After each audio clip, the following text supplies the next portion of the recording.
All right, Shalom Makim Shalom. Hey, Yabashima Shai Brakathum. To my dear brothers out there, you little man and sisters, worshiping Yahweh by Hashem Yahweh in spirit and in truth. All praises to Yahweh Shai and Devon to the elder apostles of the great millstone. All right, man, welcome back to another inspiration of the Almighty, where I start off in transit, and then as soon as I get to my destination, I'm gonna jump into the scriptures. But as you can see, the title of this one, you got to respect that drink. You got to respect that drink. And that phrase of words, you know, it come from me and the brother Dawada. You know, something the brother out here, but there's something that we come up with. We've come up with over the years of respecting anything that you're consuming. You know, especially when it comes to drink, or when it comes to like any type of vitamins, herbs, anything of the sort. You have to respect anything that you're consuming. You have to respect it like it's a man, like it's a austere man, you know, because too much of anything, as the saying goes, too much of anything becomes bad to you. And one of those top 5 things, in my opinion, is that strong drink, that wine, that champagne, that beer, you know, whatever you want to call it, that strong drink. You have to respect it. You have to have a respect for it like it's an austere man, you know, so that you won't ever find yourself basically getting punched up by it, you know, or getting embarrassed by it. Now we know that you know, that we closing this week out, but the all the different testimonies that's been coming out about the guy over there, nonstop on the block 777, all the different testimonies that's been coming out. And I was listening to the Bay Area brothers last night, and they was talking about it's the strong drink. It's the drink. Jake was always on that drink and drunk and everything of the sort. So it was drink that was a part of the reason that caused that dude to err. And not just that guy. I myself, I didn't had errors with drinking. You know what I mean? To where, you know, it just wasn't good. I got told about myself or whatever, the drink.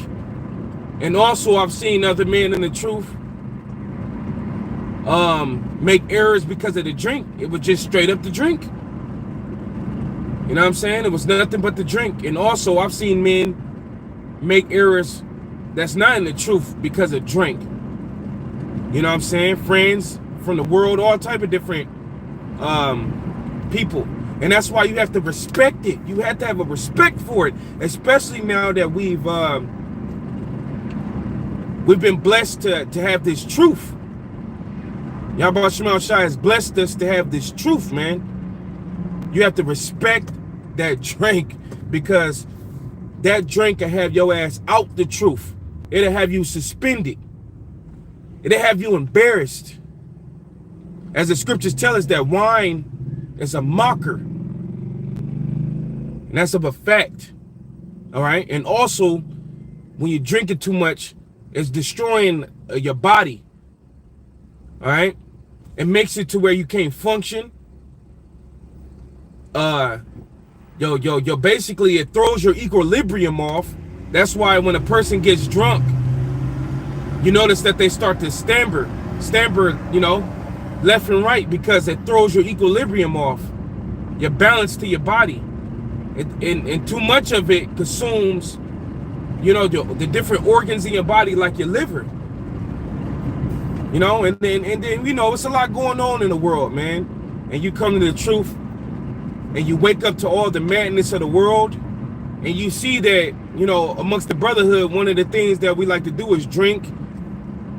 And you could drink a lot, like the scriptures say, wine makes the heart glad.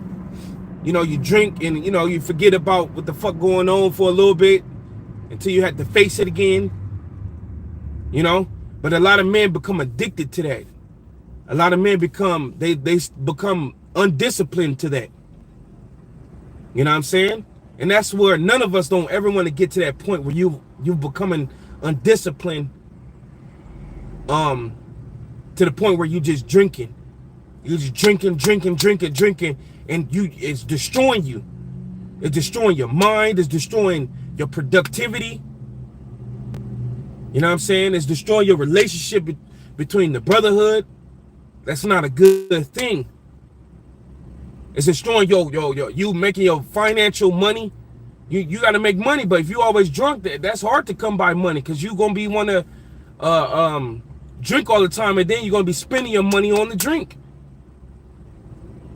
You know, and it's easily. Well, I've seen guys have a problem with the drink and become addicted to it and stuff like that, and make mistakes that's not cool, man.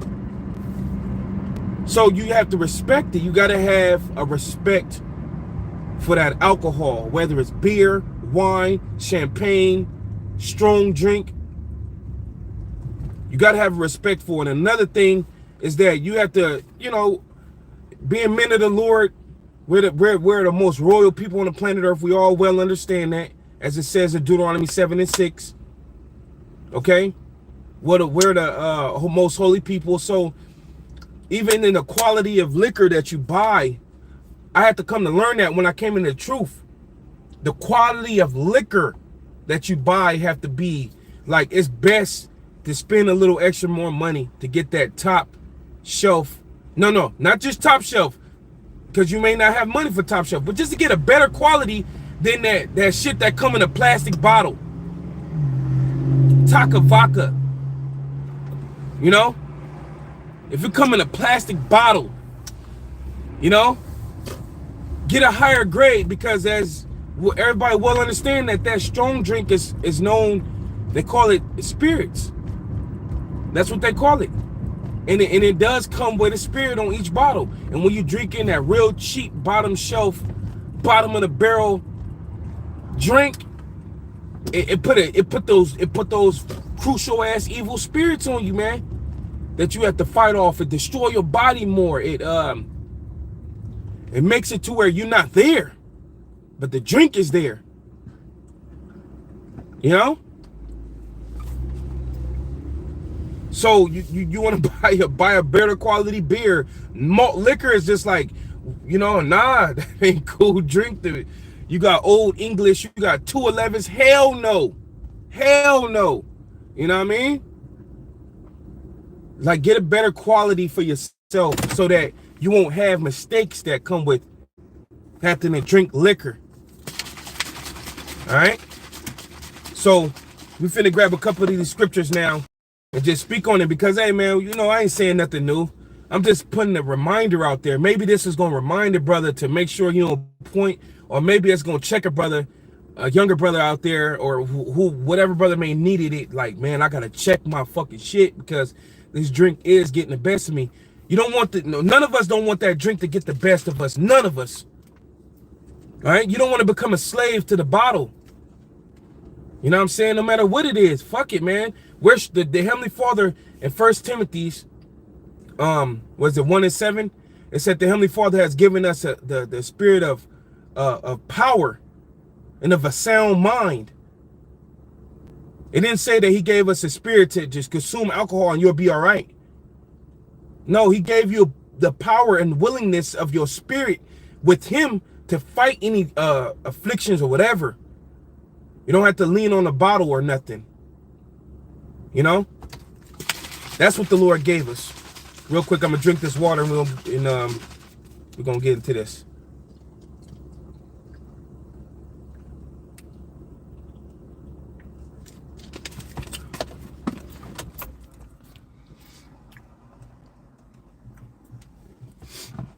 Real quick.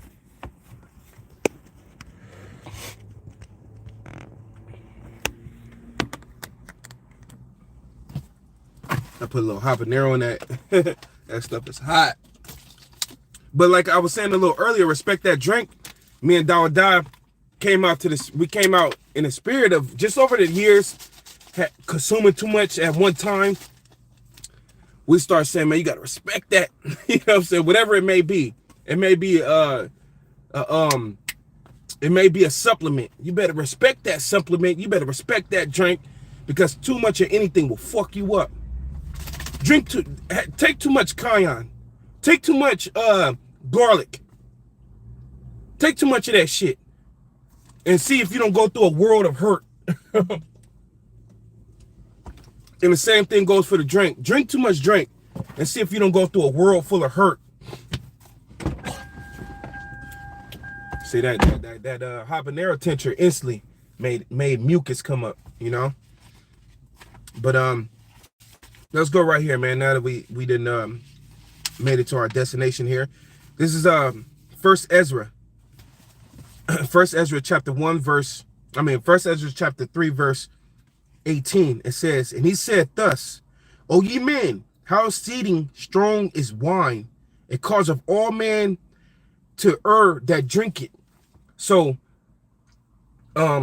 strong drink causeth all men to err that drink it. There's not a man out there that could just drink his ass off and it don't fuck him up. I don't care who you are. All men. Men tolerance are on different levels, of course. Men tolerances are on different levels, but all men, it's a certain, everybody has a limit to where if you drink past that limit, that spirit of the drink are going to take you over. Okay? It says, and maketh the mind of the king and of the fatherless child to be all one, of the bondman and of the freeman, of the poor man and of the rich. So when drink is, this how powerful drink is. When it's consumed, everybody in the room, it could be a king in the room. It could be a ranking order in the room, all the way from the king to the poorest man. When a drink is consumed, it makes it to where everybody's on the same level. The king, like I said, it maketh the mind of the king and of the fatherless child to be one, and of the bondman and of the freeman and of the poor man and of the rich. It put everybody on the same level. Unlike when they sober, the king will be reverenced as being the highest ranking order in the room. And the poor man will have his rank. But when that drink is in there, everybody's on that same playing level. So then the poor man will disrespect the king. And the king may even act like the poor man. That's the power of alcohol. It says, it turneth also every thought into jollity and mirth, so that a man remembereth neither sorrow nor debt. So a lot of times, you know, we dealing with a lot. You dealing with freaking work. You dealing with trying to hold the truth 100% in purity. You dealing with the patience that we waiting on Yahweh Shai. You dealing with family. You dealing with children. You dealing with, you know, you got a world. You got a plate full. So a lot of times we sip to get that jolly, you know, and not have so much on our mind at once. Okay, and that's what the drink does. But you could become addicted to that jolly. It says, it maketh every heart rich, so that a man remembereth neither king nor governor, and it maketh to speak all things by talents. So then when you get on a drink, you start to speak, you start to get hyped. And like they said, we was talking about this in our Thursday lesson. A drunken man speaks what a sober mind thinks. So it goes as far as like amongst the brotherhood, straight up, man. I'm gonna just say it like how I understand it. When you drinking, it don't matter how fucking drunk you should get. You should never start turning evil to fucking brothers. What the fuck is that? It's like almost as if it ain't the drink. There's something in your mind. There's something in your fucking mind. Because you shouldn't get drunk and then start being fucking rude to your brothers as far as like on some other stuff. You know what I'm saying? Like you was hiding something in your mind and the drink brought it out. You know? He an agent. Oh, he an agent. No. It don't work like that. Like I've seen brother get toe back, even me myself. And what it results in, the brother he'll get spiritual for a minute. He's saying all type of spiritual stuff, and next thing you know, he crashing or he calling on Earl. You know what I mean? He calling on Earl or he knock out. You know what I'm saying? But he'll turn evil because that's not within the heart. Like as Yahushua said, through the abundance of the heart, the mouth speaketh. That's what Yahushua said. So if the drink is causing you to be evil to your brothers, once you consume too much of it or something, there's something that you hiding or something, you know? So it says, and when they are in their cups, they forget their love, both to friends and to brethren, and little after draw out swords. But when they are from the wine, they remember not what they have done. So then when you drink it too much, it does cause you to have that. It's called liquor courage.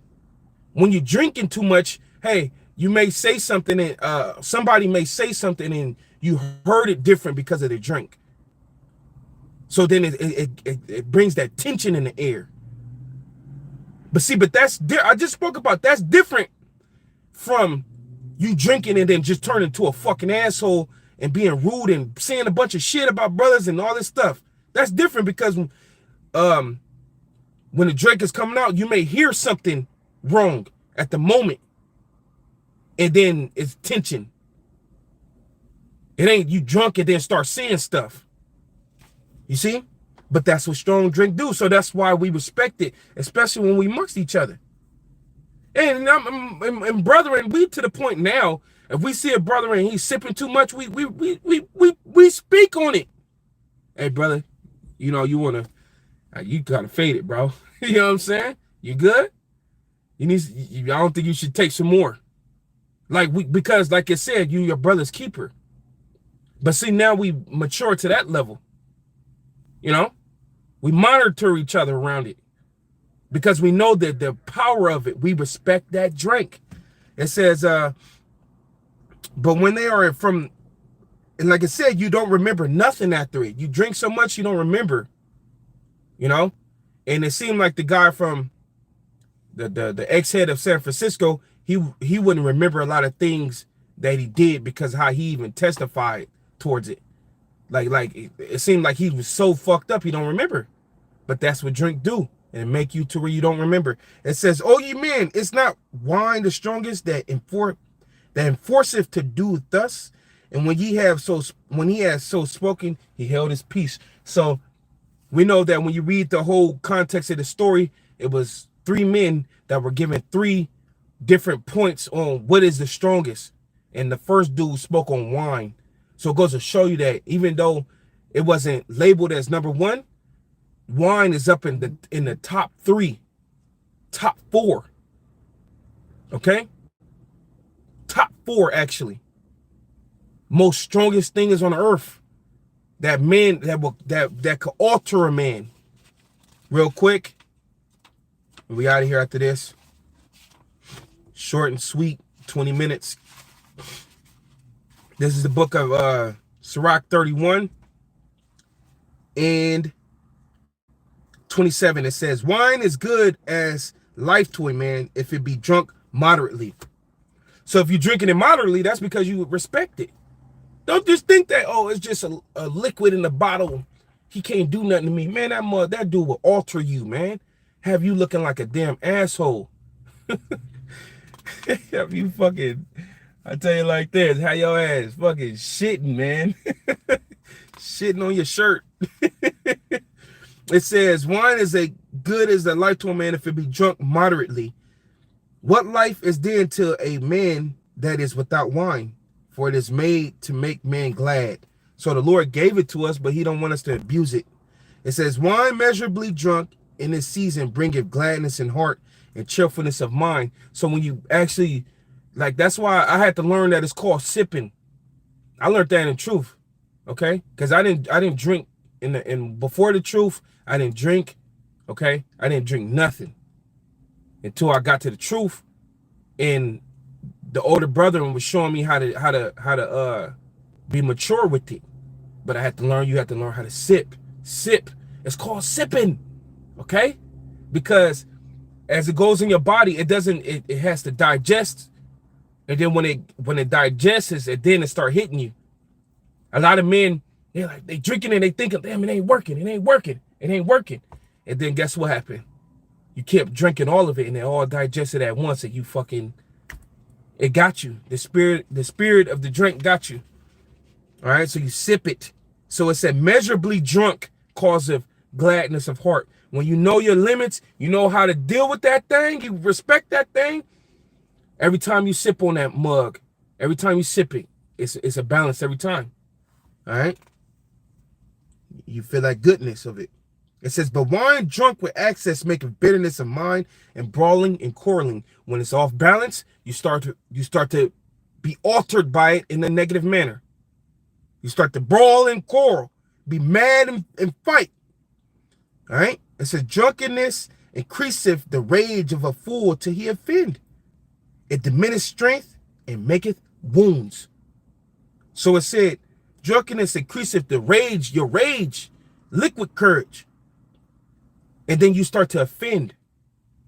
And it diminishes your strength.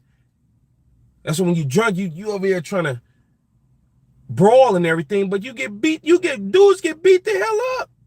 They'll get beat up by somebody who really don't know what they're doing either. It's just that your strength, your whole equilibrium is off. You know, your whole thought pattern is off. And then it causes wounds. You end up damaged.